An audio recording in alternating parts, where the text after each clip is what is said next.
All right, so this should be the last video that you're watching with all this stuff about periodic trends. And so this one, we're gonna actually apply all the trends and look at comparing some elements, just to make sure that y'all understand the trends and can answer all the questions.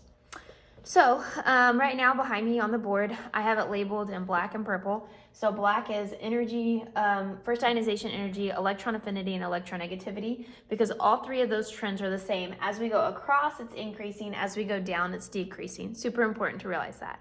And then atomic radius is in purple. As we go across, it's decreasing. As we go down, it's increasing.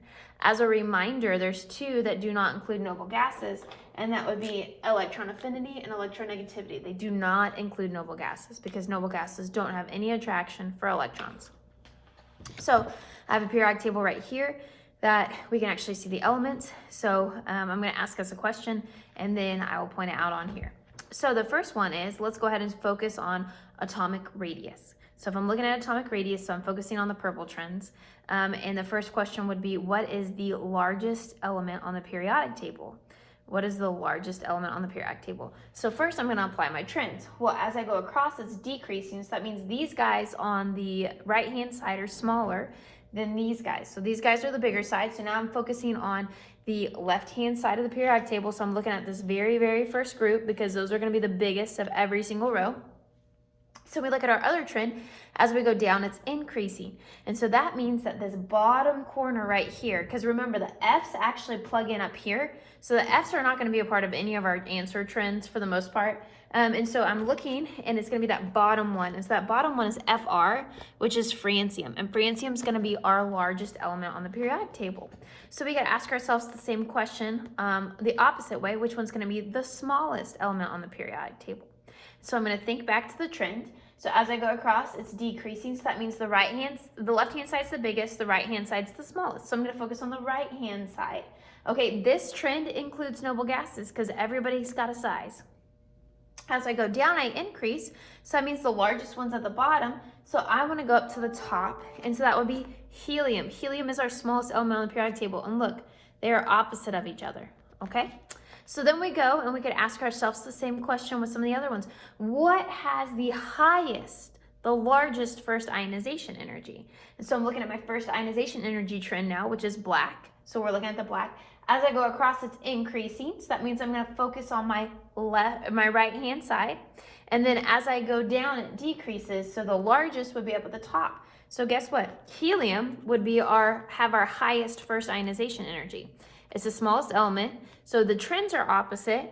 And so it makes sense that this would be opposite. So just by guessing, I could guess that francium would be the one with the lowest, smallest first ionization energy. And that in fact is correct because of the trend. So as I go across, it's increasing. So that means that the lower side is here. And as I go down, it decreases. And so francium. And so that's an example. Now then the other two won't be the exact same because they exclude the noble gases. So they exclude the noble gases. So if I were to ask you who on the periodic table has the highest electronegativity, we would apply our trends just like we did before, excluding noble gases. And so I'm going to say, okay, as I go across, it's increasing. So that means we're going to focus on the left or the right-hand side, but I'm going to ignore the noble gases. So now I'm focusing on my halogens. And then as I go down, it decreases. So the highest electronegativity is going to be fluorine. So hopefully that makes sense how we did that. Now then, you can also take the trend to just compare two elements. And so this is an in general trend. So in general, you can pick any of them, and then you just need to look at the reason. So if I pick two elements that are side by side, so if I picked like carbon and nitrogen, and I were to ask you any questions about those, you're only going to focus on across reasons because they're on the same level. They're not on a different energy level, so we're going to just focus on our across reasons to answer that question. So I could ask you which one's larger, so you'd focus on atomic radius. So as it decreases as it goes across. So that means carbon would be larger than nitrogen. Okay, if I asked you about first ionization energy, then it would be opposite. So nitrogen would be larger than carbon. Okay.